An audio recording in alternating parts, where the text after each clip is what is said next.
Salut à tous, ça fait super plaisir de vous retrouver pour une nouvelle vidéo. Une vidéo comme je les aime, puisqu'aujourd'hui on va partir à la découverte d'endroits vraiment étonnants, dont certains qui sont juste à côté de chez moi et que pourtant je ne connaissais absolument pas. Ça fait un petit moment que c'est l'hiver et que je cherchais des idées de balades à faire, et je suis notamment tombé sur ce truc, la carte IGN qui m'annonce la présence d'un château fort, et pourtant quand je zoome ou quand je passe en vue satellite, il n'y a strictement plus rien. Donc forcément ça a attiré mon attention. Alors je suis venu filmer dans le coin, j'ai adoré la région, et je me suis dit que ça ferait une belle vidéo.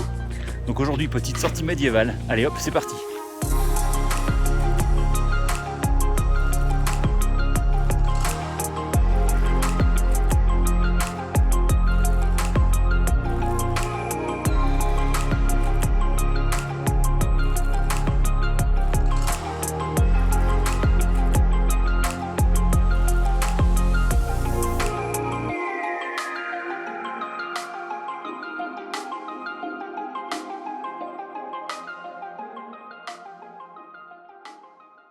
Et voilà, le soleil est de retour, ça fait super plaisir de pouvoir refaire de la vidéo.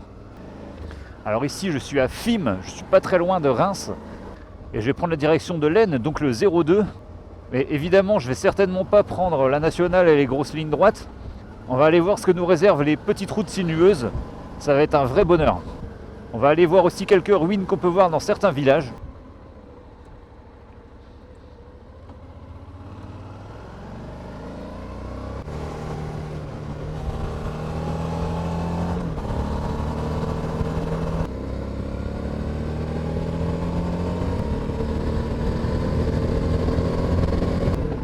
Ah la vache! Regardez ça, c'est inondé de soleil, c'est magnifique. C'est quand même nettement plus joli que la 4 voies avec les camions. On arrive sur de la petite route.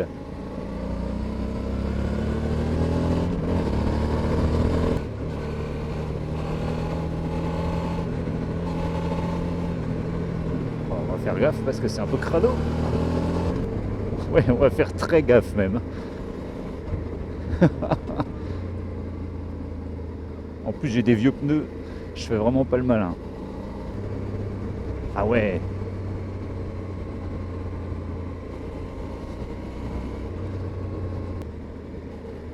Ah ça manque un peu de verdure mais c'est magnifique.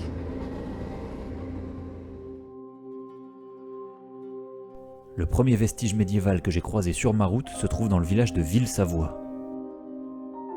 Dans un terrain au milieu du village se dressent les restes d'un château fort.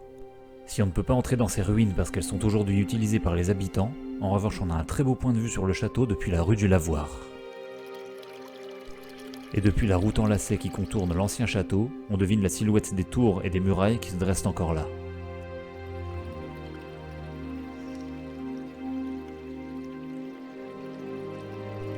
À quelques encablures de là, c'est dans le village de Bazoches-sur-Vesle que se trouvent les vestiges d'un château fort encore plus impressionnant.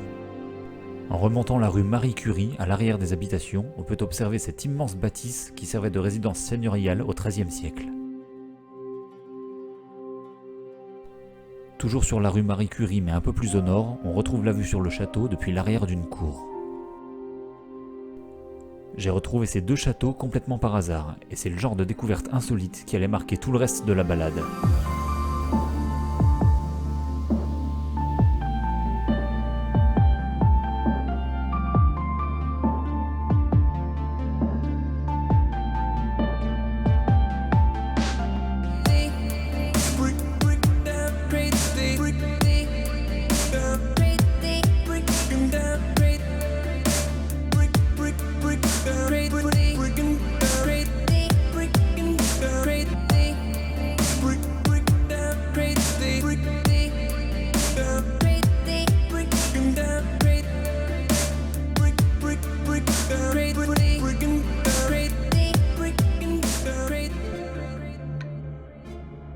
En continuant ma route vers l'ouest, j'ai eu un véritable coup de cœur. Construit autour d'une petite colline, le village de Mont-Notre-Dame voit son histoire commencer au IXe siècle. C'est à cette époque que se dressera la première abbaye au sommet de la butte. Évidemment, après plus de 1000 ans d'histoire et notamment les 2 guerres mondiales, ce n'est pas l'abbaye d'origine qu'on retrouve au sommet, mais l'église Sainte-Marie-Madeleine. Mais l'église a ceci de particulier qu'elle est entourée de toutes parts des ruines des anciennes constructions.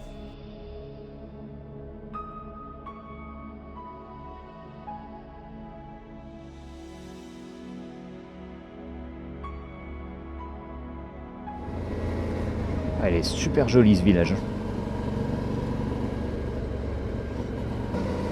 Des maisons en pierre sur des petites collines comme ça, avec un beau ciel bleu. On se croirait un peu ailleurs. Hein. Alors d'habitude je suis pas du genre à m'arrêter filmer une église, mais là pour le coup j'ai un gros coup de cœur pour cet endroit. L'église elle est imposante, elle est énorme, elle donne le vertige, et en plus avec toutes les ruines autour, c'est un endroit comme je les adore. Et la butte qui domine les environs, c'est vraiment impressionnant.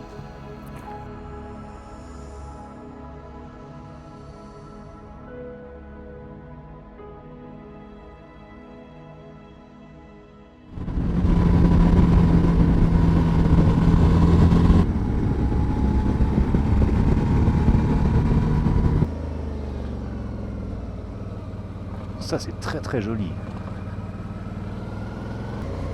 Bon voilà, alors maintenant on va mettre le cap vers l'objectif principal de la vidéo, le château de la Folie qui se trouve dans les bois au-dessus de Brennes. Et donc ce serait un ancien château fort immense qu'on pourrait encore retrouver aujourd'hui dans les bois et qui serait complètement en ruine. Ah, j'ai hâte d'aller découvrir ça. Allez go!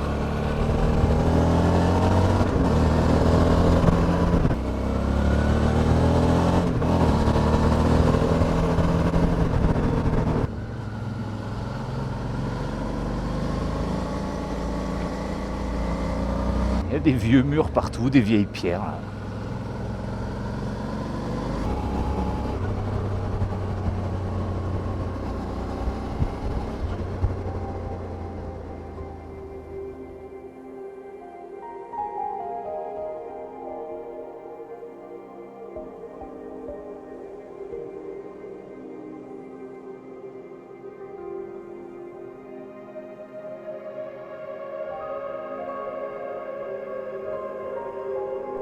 Forteresse défensive, elle aussi dressée au XIIIe siècle, le château de la Folie a été démantelé il y a maintenant plus de 600 ans.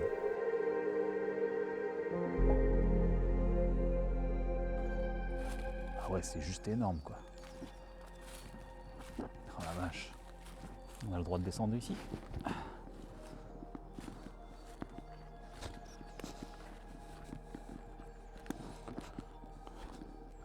Oh la taille des douves. C'est impressionnant. Je trouve ça assez bizarre de se dire qu'un château monumental a pu exister ici dans la région et puis qu'aujourd'hui il se retrouve oublié dans les bois, qu'il n'y ait pas une ville qui se soit développée autour, qu'il ne soit pas resté un lieu majeur du coin. Entouré par de très imposantes douves taillées dans la roche, le château en ruine a souffert des nombreuses guerres et il est aujourd'hui noyé dans la forêt. Il fait partie de ces endroits surréalistes que je suis toujours surpris de découvrir et de visiter. Autrefois entouré par 6 tours et par des murs de 25 mètres de haut, le château abritait des souterrains et notamment un puits profond de 45 mètres. Abîmé par le temps puis la Révolution, utilisé comme pavillon de chasse au XIXe siècle, c'est finalement la Première Guerre mondiale qui lui donnera son aspect actuel. Voilà, c'est ici que se termine cette vidéo, j'espère que ça vous a plu. Pour ma part, j'ai adoré venir tourner ici, ça a été une vraie découverte. Mon objectif principal, c'était ce château qui se trouve derrière moi. Tout le reste, tout ce que j'ai pu filmer à côté, je l'ai découvert vraiment sur place, en improvisation totale. En fait, je me rends compte que c'est une région qui est vraiment remplie de vestiges médiévaux. Il y a des châteaux dans presque chaque village. C'est un peu un mystère pour moi, parce que quand j'arrive de chez moi, de la Marne, niveau château fort, c'est plutôt calme. Donc voilà, j'aimerais bien comprendre pourquoi est-ce qu'il y a autant de châteaux forts ici dans l'Aisne, dans le 02. En tout cas, c'est pas la première vidéo que je tourne dans le secteur, puisque j'étais déjà allé à Ferrand-Tardenois, ainsi qu'à Sept-Monts. Et donc c'est pas la dernière, puisqu'il y a encore plein d'autres sites que j'aimerais vous montrer dans le coin. Donc voilà, la saison 2019 reprend, les sorties moto aussi.